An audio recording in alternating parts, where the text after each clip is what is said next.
कहानी शुरू होती है और हम नेट को देखते हैं जो कि पैराडाइज ज्वेलरी कंपनी का प्रेसिडेंट के साथ ही साथ एक बहुत बड़ा डिज़ाइनर है।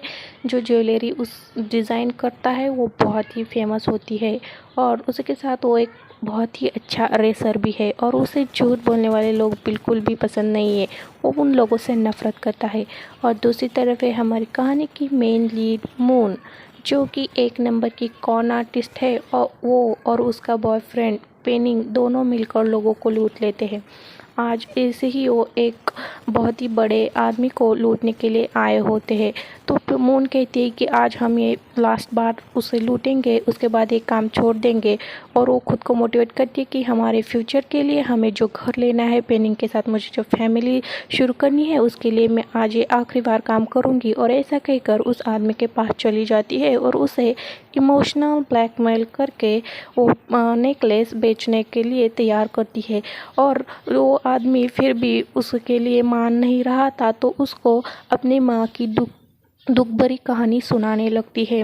तो वो आदमी भी पिघल जाता है और लेने के लिए मान जाता है। और जब वो डील कर ही रहे होते हैं तो तभी वहाँ पर हमारी कहानी का मेनली नेट आ जाता है, जो कि उस आदमी के पास आने वाला होता है। तो वो वहाँ आ जाता है और वो सुन लेता है कि नेट उस आदमी को बता रही होती है कि ये जो नेकलेस है वो पैराडाइज कंपनी के नेट ने डिज़ाइन किया हुआ है। तो ये सुनकर नेट तो हैरान ही हो जाता है और उसे पता चल जाता है कि ये लड़की उस आदमी को लूट रही है। तो इसके लिए वो ऊपर आ जाता है और उस लड़की को उससे वो नेकलेस लेता है और कहता है कि मुझे तो ये कुछ याद नहीं आ रहा है कि मैंने ये नेकलेस कभी डिज़ाइन किया था। क्या तुम मुझे बता सकती हो इसके बारे में और कुछ, ताकि मुझे वो याद आ जाए। तो ये सुनकर तो मून घबरा ही जाती है और उसे पता चलता है कि अब उसकी चोरी पकड़ी गई है। तो वहाँ से भागने का ही सोचती है और नेकलेस लेती है और वहाँ से भागने लगती है। पर नेट उसे पकड़ लेता है और कहता है कि तुम यहाँ से कहाँ भाग रही हो। मैं अभी तो पुलिस को फ़ोन करूँगा और तुम जैसे झूठे लोगों की जगह तुम्हें अच्छी तरह से दिखा दूँगा। तो मून कहती है कि ऐसा मत करो, मैं फिर से ऐसा कुछ नहीं करूँगी। मैं झूठ नहीं बोल रही थी, सच में मेरे बॉयफ्रेंड ने मुझे यही बताया था कि ये नेट ने डिज़ाइन किया है, मुझे इसके बारे में कुछ नहीं पता, मैं सच कह रही थी। तो नेट इस पर कोई भी बात नहीं सुन रहा था। तो ये देखकर मून उसे धक्का देती है और वहाँ से भाग जाती है। तो वो आदमी बहुत बड़ा गुंडा होता है, तो वो अपने आदमी मून के पीछे लगा देता है। तो मून वहाँ से ऐसे तैसे भाग रही होती है, उसे कहीं जाने का मौका ही नहीं मिल रहा होता है क्योंकि उस आदमी के बहुत सारे गुंडे होते हैं। तो वो क्या करती है कि वो एक ऊपर वाले फ्लोर पे जाती है जहाँ पे बस बाथरूम ही होते हैं। तो एक बाथरूम में जाती है तो फीमेल बाथरूम लॉक होता है, तो इसलिए वो मेल बाथरूम में ही जाती है। और उसकी बदकिस्मत समझो कि उस बाथरूम में नेट अपना वो फ्रेश हो रहा होता है। तो उसे देखकर तो मून कहती है कि इससे तो मेरा फिर से पाला पड़ गया। और वो वहाँ से जा ही रहा होता है कि तभी उसे पता चलता है कि उसके पीछे कोई है और वो उसे पकड़ने लगता है। तो देखता है कि वो तो मून है। तो उसे कहता है कि अच्छा हुआ तुम्हें सारे लोग वहाँ बाहर ढूंढ रहे हैं और तुम यहाँ मेन वॉशरूम में छुपी हुई हो, तो अब तो मैं पुलिस को यहाँ ही बुला लेता हूँ। तो मून अपना फिर से ड्रामा शुरू कर देती है और कहती है कि प्लीज़ मुझे पुलिस से डर नहीं लगता। अगर तुम चाहते हो कि मैं पुलिस स्टेशन जाऊँ तो मैं चली जाऊँगी, बस मुझे आखिरी बार अपने माँ को हॉस्पिटल में मिलने दो। तो वो कहता है कि ऐसे ड्रामे मेरे पास नहीं चलेंगे। तो मून कहती है मिलने मत दो, बस एक फ़ोन कॉल ही करने दो। तो और उसे कहने लगती है कि मेरी माँ की मैं इकलौती संतान हूँ और मुझे भी इकलौती माँ है। तो नेट कहता है कि माँ सबको इकलौती ही होती है। और तो वो फिर से इस पर भी नेट नहीं पिघल रहा है। ये देखकर मून फिर से अपनी नौटंकी शुरू कर देती है और कहती है कि भगवान से कि भगवान मेरी माँ को मैं अभी इससे आगे की देखभाल नहीं कर सकती, प्लीज़ मुझे माफ़ कर दो, मुझे मौत दे दो कि मैं कैसी बच्ची हूँ अपनी माँ कि मैं अपने माँ का ख्याल भी नहीं रख पा रही हूँ, प्लीज़ भगवान मुझे सज़ा दे दो। और रोने लगती है। तो और तभी वहाँ पर एक उस आदमी का गुंडा आता है और कहता है कि हमने उसे सारी जगह ढूंढ लिया, क्या वो अंदर है, बस यही ढूंढना रह गया है। तो नेट कहता है कि जी नहीं, वो यहाँ पर नहीं है। तो ये देखकर मून को लगता है कि उसने उसे बचा लिया, पर और उसको एक जैकेट और गॉगल देकर वहाँ से लेकर जाने के लिए कहता है।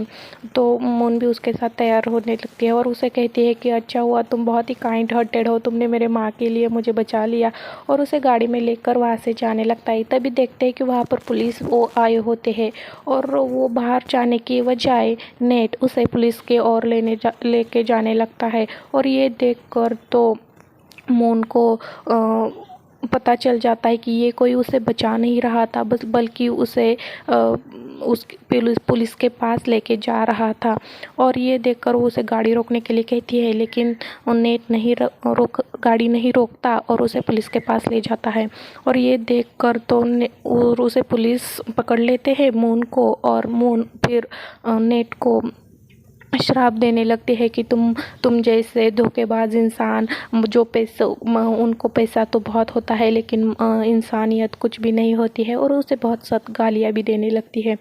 और फिर हम देखते हैं नेट को, जो कि अपने एक इवेंट पे आया होता है जहाँ पर उसकी एक गर्लफ्रेंड होती है जिसका नाम होता है पान।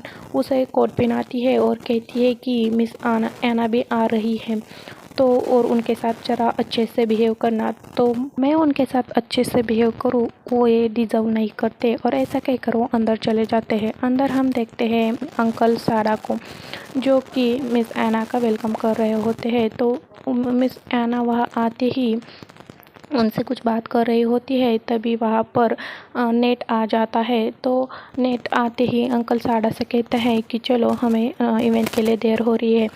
तो एना कहती है कि तुम जैसा प्रेसिडेंट होना का क्या मतलब, जो दूसरे के टाइम का वैल्यू ही नहीं करते। उन दोनों की वहाँ पर नोकझोंक होने लगती है। तभी में अंकल साड़ा उन्हें नेट को चुप करते हैं और वहाँ से लेके जाते हैं। फिर हम देखते हैं इवेंट में, जहाँ पर best designer of the year award net को दिया जा रहा होता है और ये एना के हाथ से देने वाला होता है। तो ये एना उन्हें नेट को अवार्ड देती है। तो नेट उसे हैंडशेक भी नहीं करता और उसकी तरफ देखकर मुस्कुराता भी नहीं। तो ये देखकर एना का जो बेटा होता है देवे, तो वो पान के पास जाता है और पान को कहता है कि तुम्हारे इस बॉयफ्रेंड को बता दो कि अगर उसका एटीट्यूड ऐसा ही रहा तो एक दिन इस कंपनी से उसको मैं गायब कर दूंगा। फिर हम देखते हैं मून को, जो कि जेल में गई होती है और वहाँ पर उससे मिलने के लिए उसका बॉयफ्रेंड पेनिंग आया होता है। वो वहाँ पर आते ही उसको कहता है कि प्लीज़ मेरे बारे में पुलिस को कुछ मत बताना, बस सारा इल्ज़ाम अपने खुद पर ले लेना और मुझे इस झमेले में मत फंसाना।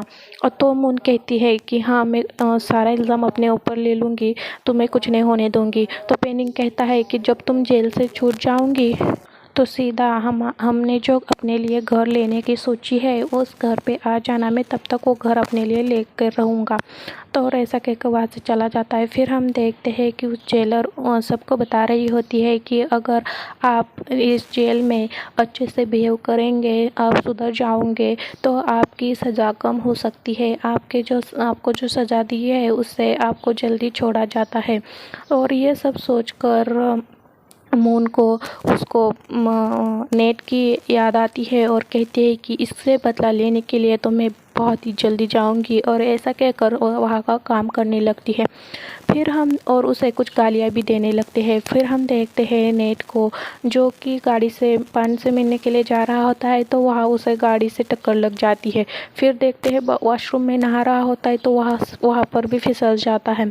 तो पान उसके लिए बैंडेज पट्टी लगा रही होती है। तो नेट लगता है मिस एना ही मेरा बहुत बुरा सोच रही है। तो पान कहती है कि तुम उनके बारे में ऐसा क्यों सोचते हो, वो इतनी भी बुरी नहीं है। तो पान कहता है नेट कहता है कि तुम इसके बारे में उनके बारे में कुछ नहीं जानती हो, दिखती इतनी अच्छी है कि लोग उनके बुरे होने का सोच भी नहीं सकते हैं। पर मैं जानता हूँ कि वो कैसी औरत है। वो सेक्रेटरी बनकर हमारे घर में आई थी और मेरे माँ की डेथ की वही रीज़न बन गई।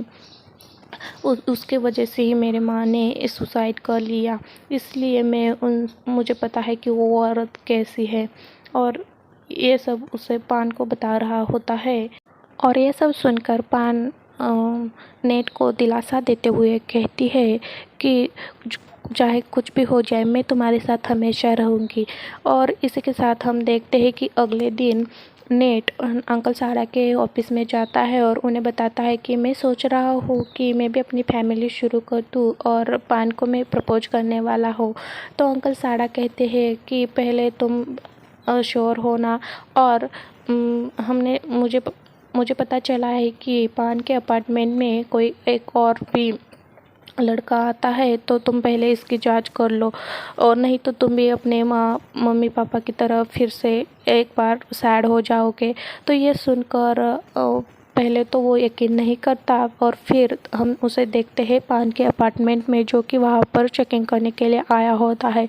वो अंदर चला जाता है और यह उधर उधर छान रहा होता है। और इस छानबीन में उसे कुछ नहीं मिलता, बस उसे उसकी और पान की एक तस्वीर एक ड्रॉअर से मिलती है। और उसे देखकर वो कहता है कि सॉरी पान, मैंने तुम पर ऐसे ही शक किया। और वो तस्वीर वहाँ रख कर वो फिर से वहाँ से जाने लगता है। और जाते हुए कहता है कि उसे तो पूछ लो कि वो कहाँ पर है, घर पे नहीं है। और उसे फ़ोन करता है तो फ़ोन बाहर ही बजने लगता है। और उसे कहता है कि पान तुम कहाँ हो? तो पान कहती है कि मैं तो वैकेशन के लिए बाहर गई हूँ। और उसे उसकी आवाज़ वहाँ बाहर से ही आ रही होती है। और तो वो देखता है डोर में से, तो वो किस लड़के के साथ नहीं बल्कि उसी का स्टेप ब्रदर देबे के साथ होती है। और ये देखकर तो उसका दिल पूरी तरह से टूट जाता है और वो वहाँ पर छुप जाता है। फिर देखता है कि वो दोनों मिलकर उसको चीट कर रहे हैं। और ये देखकर तो वो वहाँ की बियर की बोतल लेता है और उनके सामने जाकर कहता है कि मैं देखना चाहता हूँ कि तुम मुझे कैसे चीट कर सकती हो। तुम जो कर रहे थे कर लो मेरे सामने। तो पान कहती है कि तुम जैसे सोच रहे थे नेट, हम वैसा कुछ नहीं कर रहे थे, प्लीज़ मेरा यकीन कर लो। तो नेट कहता है कि अब क्या देखने के लिए और सुनने के लिए कुछ नहीं बचा। और ऐसा कहकर वो ग्लास फोड़कर वहाँ से चला जाता है। तो पान उसके पीछे जाती है कि नेट मुझे एक बात समझ तो लो, मैं क्या कहना चाहती हो। तो कहता है मैं क्या तुम्हें समझूँ अब पान, तुमने मेरा भरोसा पूरी तरह से तोड़ दिया, अब तुम्हारे साथ मेरा कोई भी रिश्ता नहीं है। और ऐसा कहकर वहाँ से चला जाता है। तो पान कहती है मैं बस एक स्टेबल लाइफ चाहती थी, क्या तुम दे सकते हो मुझे स्टेबल लाइफ? नहीं ना, तो मैंने गलत ही क्या कर दिया?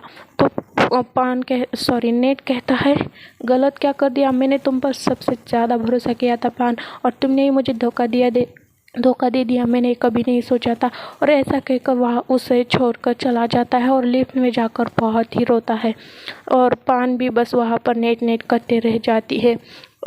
हम नेट को देखते हैं जो कि उसका दिल पूरी तरह से टूट गया होता है, क्योंकि ज़िंदगी में उसने फिर पहली बार किसी पे इतना ज़्यादा ट्रस्ट किया होता है। और उसे पान के सारे मोमेंट याद आने लगते हैं, जो कि वो कह रही थी कि मैं तुम्हारे साथ रहूँगी और तुम्हें कभी नहीं छोड़ूंगी। और ये कहकर उसका दिल पूरी तरह से टूट जाता है, बहुत रोने लगता है।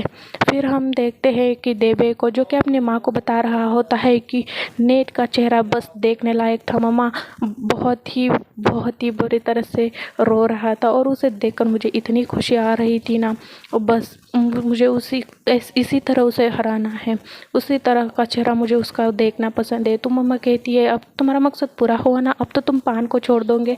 तो कहता है नहीं, अब मुझे उससे सच्चा वाला प्यार हो गया है, अब मैं उससे शादी करने वाला हूँ। तो उसकी माँ ये सुनकर कुछ खास खुश नहीं होती है। फिर हम देखते हैं अंकल साड़ा को, जो कि नेट को एयरपोर्ट पे छोड़ने के लिए आ रहे होते हैं, क्योंकि वो कुछ दिन का अब ब्रेक लेना चाहता है, अपने आप को कुछ टाइम देना चाहता है, इसीलिए पेरिस जा रहा होता है। तो अंकल साड़ा कहते हैं कि तुम जब अच्छा फील करोगे तब वापस आ जाना। फिर हम देखते हैं मून को, जो कि पुलिस स्टेशन में अपना काम कर रही होती है, कि तभी वहाँ पर उसकी जो एक साथी होती है वो कुछ पैसे चुराने लगती है। तो मून उसे पकड़ लेती है, उसे कहती है कि ऐसे किसी के पैसे चुराना अच्छी बात नहीं है, ये कुछ बात की जो मतलब उनके जो रुपए हैं उस कुछ बात की बात है, पर इससे हमारी पूरी ज़िंदगी तो नहीं ना चल जाएगी। और उसे कुछ बहुत ही अच्छी बातें सुनाती है, और तो लेडी भी मान जाती है। और ये सब उस जेलर सुन लेती है और उसे मून का बिहेवियर बहुत ही अच्छा लगता है। दूसरी तरफ हम पेरिस में देखते हैं कि वहाँ पर एक कंपटीशन, इंटरनेशनल कंपटीशन हो रहा होता है ज्वेलरी का, जिसमें नेट भी पार्टिसिपेट करता है। और यहाँ जो जेल में भी कुछ डिज़ाइन के काम और उन कैदियों को सिखाया जा रहा होता है, उसमें मून बहुत ही अच्छा कर रही होती है। तो ये देखकर जो उनकी जो टीचर होती है कि वो कहती है कि तुम इसमें बहुत ही अच्छी हो, तुमने बहुत ही अच्छी डिज़ाइन बनाई है, कि तुम इस जेल से छूटने के बाद इसका बिज़नेस करने के बारे में सोच लो। फिर हम देखते हैं कि अंकल साड़ा मीटिंग में सबको बता रहे होते हैं कि जो इंटरनेशनल कंपटीशन हो रहा होता है उसमें हमारा नेट एक पहले नंबर पर आ गया है और उसने वो कंपटीशन जीत लिया है। तो इससे हमारी कंपनी को बहुत ही बड़े बड़े ऑर्डर आने लगे हैं।